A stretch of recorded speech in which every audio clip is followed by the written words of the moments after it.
Hey guys, how's it going? Welcome to this video. All right, so we are going to do resets on your car's computer. It doesn't matter whether it's the ECU, ECM, TCM, any of their car's control modules. We are going to help you guys out to reset that. It doesn't really matter what make, what specific cars you have. This will work on pretty much every single vehicle that's out there. Here's what you guys need to know. All right, the ECU, the TCM, they're all computer modules that either control your engine, your transmission, and those computers these days are pretty sophisticated. The TCM itself, actually, the TCM and your ECU, ECM, they all pretty much have kind of adaptive driving. And if you guys have some kind of issue, funky issue stuff, that's you guys have issues with the way your engine is running, maybe it's running with a little bit of issues and also with your shifting of your transmissions and stuff like that. The easiest way to probably correct that problem, if the ECU or ECM is or if those modules are actually affecting the way your vehicle runs, the easiest way is to do a reset on those modules. And we're gonna go through different ways to do it. Most of these resets, you guys really don't need a tool for it. And if you actually need a tool for it, they're pretty cheap out. They're pretty cheap. So let's just go down the list of what you can do as far as resetting your ECU, your ECM, your TCM, your transmission control module, any computer modules that you have for your vehicle. I'm sure there's a couple more out in new cars these days, but we're gonna go down the list of things that you guys can do the easiest all these are pretty easy, trust me, right? All right, so the first thing that you guys want to do, all right, the first reset is go to your battery. You could take the negative cable off the battery and keep it off for about a minute, then put it back on the battery, and then turn your car on, see if your check engine light is off. Most of the time, if you guys have these issues with your ECU, your ECM, TCM, you would have a check engine light. But I've noticed a lot of newer cars these days, they have these issues, but they don't have a check engine light, and those issues are pretty much slight issues, slight shifting issues, slight hard shifting. You might get a really slight misfire, but it's not enough of a misfire to actually cause a check engine light. I've seen that in a lot of newer cars, but this method really works for older vehicles, 2012 and vehicles previous to that. On the newer vehicles, it might work, it might not work, but it's definitely worth a try. Now, a lot of these vehicles do have auxiliary batteries. Now, if you guys have an auxiliary battery in your vehicle, you definitely want to disconnect the auxiliary battery, because your auxiliary battery is going to save all that information in any of your cars. ECU, ECM, TCU, TCM, all those modules.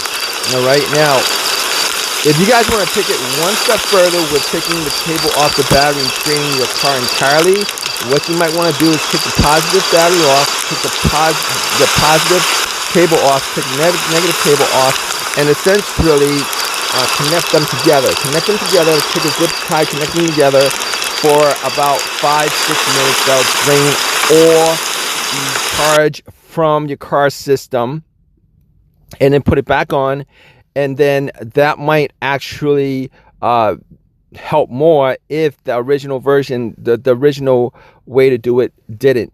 All right, so that's the first thing you guys can do. Second thing you guys can do is you guys can look for the ECU fuse, the ECM fuse, the TCM fuse. It kind of depends on your car's fuse box configuration. Most vehicles do have a fuse for those modules. A lot of vehicles actually have 3 or 4 fuses for each of those modules. You might have to check out exactly where those fuses are and pretty much take those fuses out. All right, and take those fuses out for maybe a couple of minutes and then pop them back on. Now, it could also be, if you guys have issues with your vehicle, that one of those ECM, TCM fuses, ECU fuses are blown. Now, if they're blown, obviously, it's going to cause an issue. What you guys want to do is you guys want to change out those fuses, pop them back in so that they all work, and hopefully that actually takes care of your problem. All right, let's move on to other ways that you guys can actually reset your car's ECU, ECM. All those modules, you guys can get an OBD2 scanner. All right, what you guys can do, if you guys don't know what an OBD2 scanner is, it's an OBD2 scanner. Most cars after 1996, I believe, have an OBD2 socket. A lot of times it will be under your the steering wheel. Sometimes it's around the center console. It kind of depends on your vehicle. What you guys can do is you guys can buy a cheap OBD2 scanner, and this will work the same way that it works with pulling the cables off the battery. I believe Walmart sells one for $19 to $50, $19, and they have others for like $30 and $50. You guys can get them from Amazon too. Plug it in. It'll scan your system. If you guys have check engine light codes, those codes will come up. Most of these scanners, I believe 99% to 100% of these scanners will actually allow you to erase the codes from your car's computer and clear out the whole entire ECM, TCM, all that. Most of the time, particularly in newer vehicles, if you guys do an erase of the code, your vehicle is going to drive just a little bit different. Maybe a little bit better, maybe a little bit worse. I've noticed that a lot of new vehicles, if you do an erase with an OBD2 scanner, it erases all that computer adaptive driving, whether that's your engine's adaptive driving to you, your transmission's adaptive driving to you, all that stuff gets erased, and it will take probably a couple of drive cycles for your car to drive normally again. But if you guys do have issues with any of those modules, it'll erase those issues as well. So your car might drive better as a result of that. Obviously, if you guys have codes for specific sensors and stuff like that, it'll erase all those codes as well. Aside from that, those are pretty much the easiest way to do it. The hardest way to do is you guys could change the ECU, the ECM. Sometimes it's really expensive, sometimes it's really cheap, sometimes it's really easy. But to be honest with you, since these computer modules are integral to the workings of the car, a lot of times they need to be programmed. And if you guys get a replacement module, if you guys get a new module from the dealership, obviously it's going to run you from $600 to $1,000. If you guys get one from eBay, you guys can pop it in. A lot of times those need to be rewritten with your car's VIN number, stuff like that. That's really the last resort if you guys have to do that. Outside of that, that's pretty much the easiest way that you guys can do it.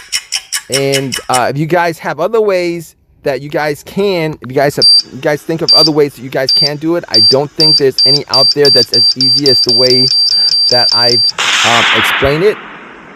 Leave a comment in the comment section. You guys like this video? Leave a comment in the comment section. Let us know whether this video has helped your car or your vehicle or not. And if you found other ways to do it, if you guys want to contribute to this channel, leave a comment. Please subscribe. Please give me a thumbs up. All that good stuff. Appreciate your time, guys. Take care.